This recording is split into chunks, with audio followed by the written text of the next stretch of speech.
नवजीवन inter college Kushinagar कक्षा 11 विषय भूगोल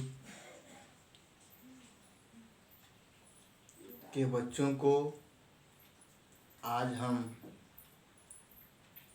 पहला चैप्टर में ही भूगोल एक विषय के रूप में जो चैप्टर जो चल रहा है, इसके पहले हमने भूगोल का अर्थ एवं परिभाषा बताया। आज बच्चों हम आपको जो है भूगोल की प्रकृति क्या है, इसके संबंध में आज हम चर्चा करेंगे कि भूगोल की प्रकृति क्या है। देखो प्यारे बच्चों, कहने का आशय यह है मेरा कि जिस तरह से भूगोल की परिभाषा में हमने बताया था आपको कि भूगोल पृथ्वी तल का अध्ययन है, भूगोल अंतर संबंधों का विज्ञान है, भूगोल एक विशिष्टता की पहचान है, संश्लेषणात्मक क्रिया भूगोल में किया जाता है, न कि विश्लेषण, यानी सबको समन्वित किया जाता है।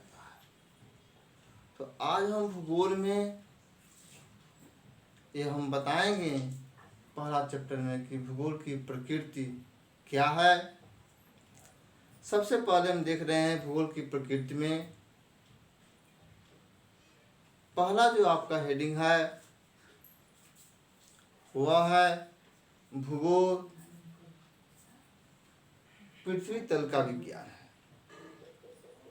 भूगोल पृथ्वी तल का विज्ञान है,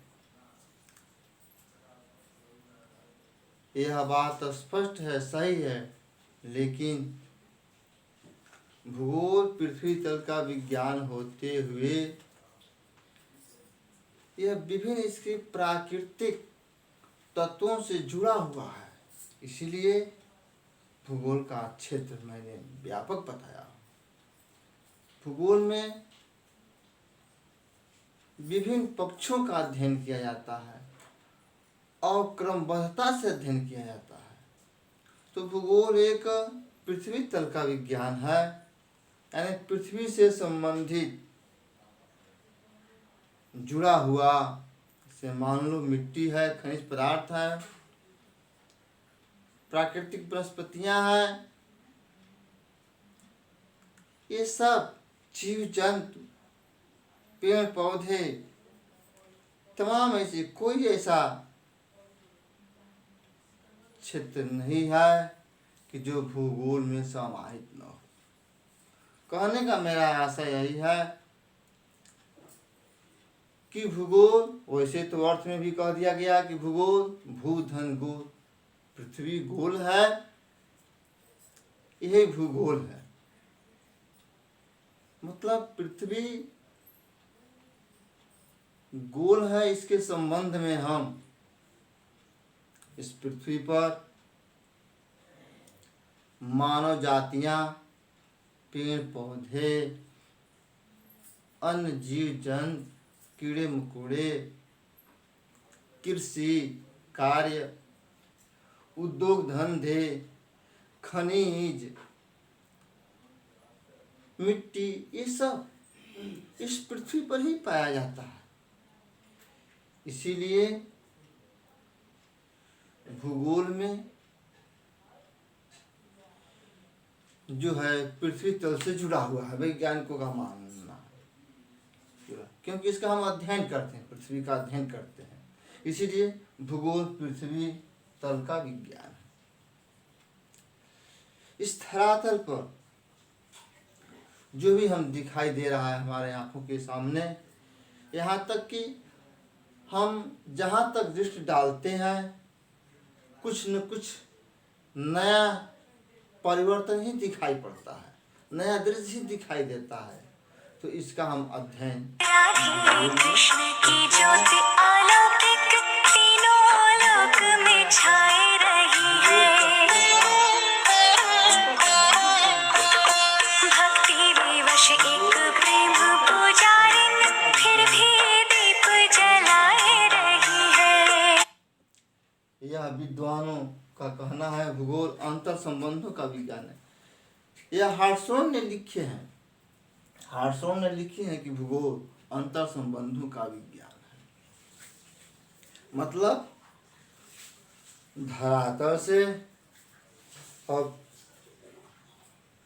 मानव जातियां तक, क्योंकि मानव की जितनी भी क्रियाकलाप होती है वह धरातल से टच है। तो अंतर संबंध स्थापित करते हुए इसके विषय क्षेत्र जो है, विषय प्रकृति, नेचुरल, भूगोल की जो प्राकृतिक जो दृश्य है वो मानव से जुड़ा हुआ है। अंतर संबंध,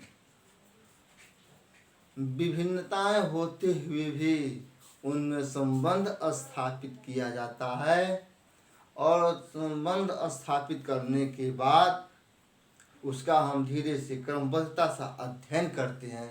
यह भूगोल एक अंतर संबंधित विज्ञान है। अंतर होते हुए भी, विशिष्टता होते हुए भी हम एक सूत्र में बांध करके हम भूगोल में अध्ययन करते हैं, क्योंकि इसका क्षेत्र व्यापक है, बड़ा है।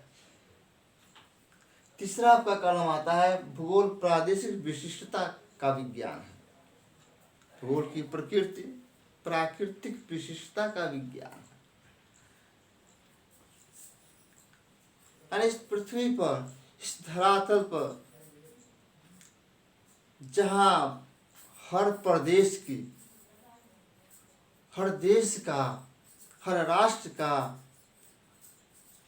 विभिन्न जलवायु प्रदेश में रहने वाले व्यक्तियों का कल्चर, संस्कृति, वहाँ के उद्योग धंधे एक अलग है। आप एक दूसरे प्रदेश की वर्णन करेंगे, उसकी विशिष्टता, उसकी गुणों का वर्णन करेंगे। अगर पुनः फिर से मैं अगर दूसरे प्रदेश के गुणों की विवेचना करेंगे, सबका हेडिंग वही है, लेकिन उनके गुणों में अंतर हमको मिलेगा देखने को। तो हर प्रदेश की अपनी एक विशिष्टता होती है।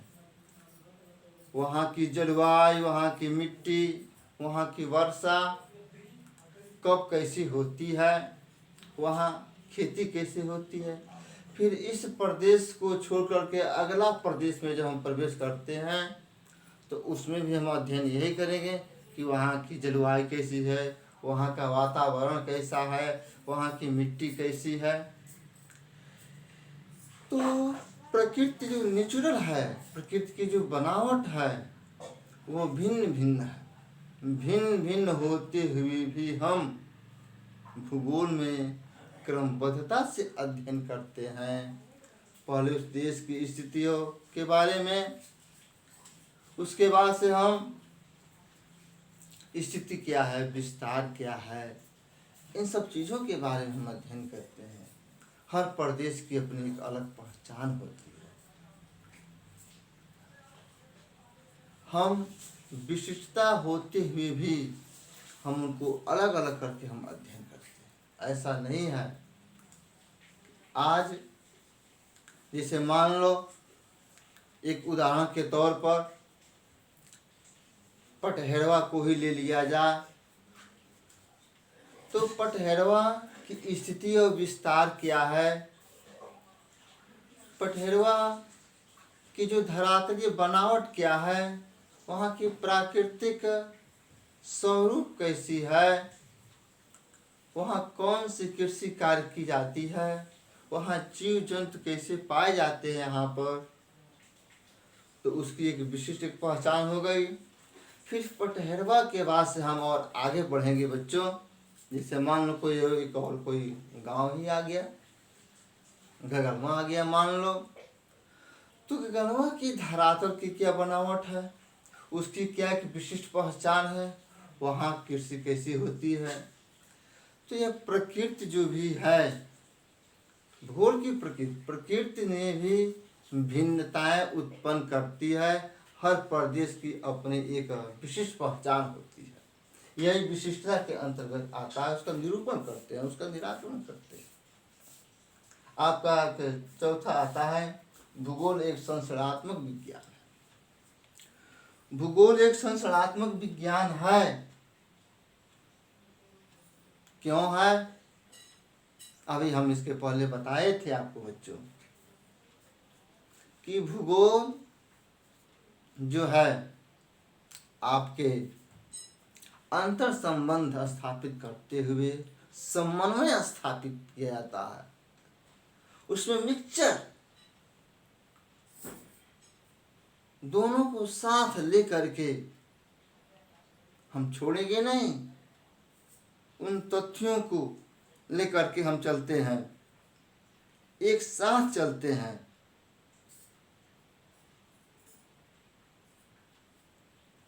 तो संश्लेषण करते हैं, उनको हम मिला करके अगर हम समन्वय स्थापित नहीं करेंगे, उनको संबंधों को हम मिला करके नहीं चलेंगे, तो हमारा काम जो है अवरुद्ध हो जाएगा।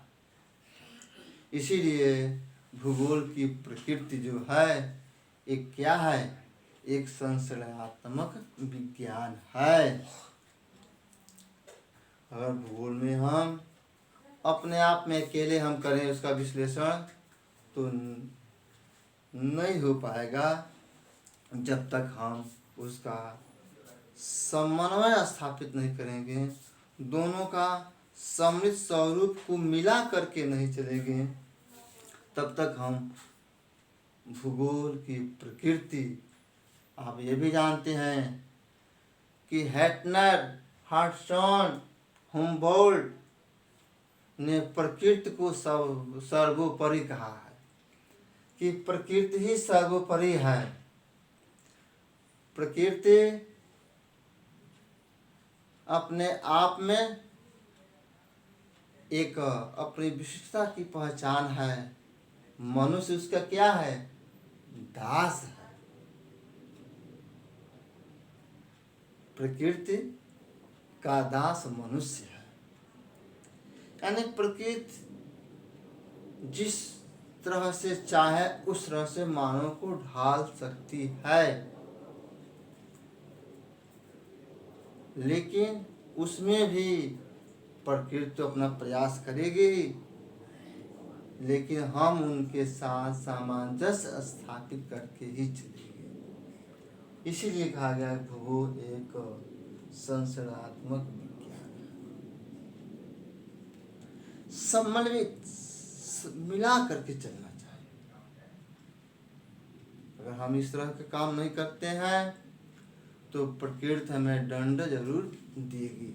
इसीलिए हेटनर, हॉटसन, हुम्बोल्ट ने कहा है कि मनुष्य जो क्या है? प्रकृति का दास है। संभववाद में जब हम जाते हैं तो वहाँ फैबरेब्लास नामक विद्वानों का कहना है कि नहीं, सब कुछ प्रकृति नहीं है बल्कि मनुष्य भी है। मनुष्य प्रकृति क्या है? दास है। मनुष्य दास नहीं है। इन लोगों का कहना, किनको? फैब्रे, चिनब्रुन्स ये संभववाद के विचारक हैं। इन्होंने कहा कि प्रकृति सब कुछ नहीं है। इसके आगे आता है आपके नौ निश्चयवाद में ग्रिफिथ टेलर आते हैं, कहते कि नहीं, हम यदि प्रकृति से सामंजस्य स्थापित कर लें, मिला लें, तो हमारा काम जो है हद तक चल सकता है, अन्यथा नहीं चल पाएगा, नुकसान हो जाएगा। इसलिए हम प्रकृति के साथ संश्लेषणात्मक क्रिया करके उनको संबंधों को जोड़ करके हम जो है अधिक से अधिक उसका मिश्रण करके हम जो है एक साथ रहेंगे, तो प्रकृति हमें जो लाभ देना है वह लाभ मिलेगा हमको। भूगोल पांचवा है आपका भूगोल एक व्यवहारिक विज्ञान है। मतलब क्या? प्रकृति का दिया हुआ सब कुछ है, पेड़ पौधे, वायु, मिट्टी, खनिज पदार्थ, तत्व जितने भी आप देख रहे हैं सब प्रकृति द्वारा दिया हुआ एक निःशुल्क उपहार है। अब उस उपहार को हम अपने व्यवहार में किस तरह से परिमार्जन कर देंगे, उस अपने व्यवहार में कैसे हम लाएंगे ताकि प्रकृति द्वारा दी हुई समस्या का हम समाधान कर सकें। ये आशा है। समस्याओं का निराकरण ने प्रकृति ने तो दी दी है, तो प्रकृति के साथ हम क्या करेंगे? हम व्यवहार बनाएंगे। अगर व्यवहार नहीं रहेगा, व्यवहारिक वातावरण नहीं रहेगा, प्रकृति और मनुष्य दोनों का समन्वय नहीं रहेगा, तो काफ़ी हद तक नुकसान हो सकता है। इसीलिए हमारे भूगोलविदों ने लिखे हैं, कहे हैं कि प्रकृति के साथ जो है हमेशा हम सामंजस्य स्थापित बना करके चलेंगे तो हमारे व्यवहार में भी कुशलता होगी और प्रकृति जो दी हुई है निःशुल्क उपहार, उन समस्याओं को हम व्यवहार के माध्यम से हम उनका निराकरण कर सकते हैं, उनमें हम परिवर्तन कर सकते हैं। तो आज मैंने आपको भूगोल विषय में, भूगोल की क्या प्रकृति है, भूगोल प्रकृति में हमने आपको बहुत सारे बातों को बताया कि भूगोल एक पृथ्वी तल का विज्ञान है, भूगोल एक अंतर संबंधित विज्ञान है, भूगोल एक विशिष्टता का विज्ञान है, भूगोल एक संरचनात्मक विज्ञान है, भूगोल एक व्यवहारिकता का विज्ञान है। यही भूगोल की प्रकृति है। इन पांचों तत्व जो है आपके जो है भूगोल के प्रकृति में समाया हुआ है। जैसे मान लो ये पृथ्वी तल, अंतर संबंध और तत्व जो आपको दिखाई दे रहा है, प्रादेशिक विशिष्टता भी एक अपने पहचान है, भूगोल की प्रकृति से जुड़ा हुआ है, संश्लेषणात्मक है, उसका मिश्रण है और अंत में उनके व्यवहार में परिमार्जन करते हैं। परिमार्जन करने के बाद से उनकी समस्याओं का समाधान करते हैं, उनका अध्ययन करते हैं। अध्ययन करने के बाद से हम उनका एक व्याख्या तैयार करते हैं। यही भूगोल की प्रकृति है। भूगोल का क्षेत्र एक तरह से कहा जाए तो बड़ा ही व्यापक रूप में है। इनको हम क्रमबद्धता से ही अध्ययन करते हैं। धन्यवाद। इन हेडिंगों को आप लोग जो है लिख लेना, अपने कॉपी पर बना लेना और इन हेडिंगों के बारे में जितना मैं हेडिंगों को डील किया हूँ थोड़ा थोड़ा आप सभी लोग इनके बारे में लिख लें। जय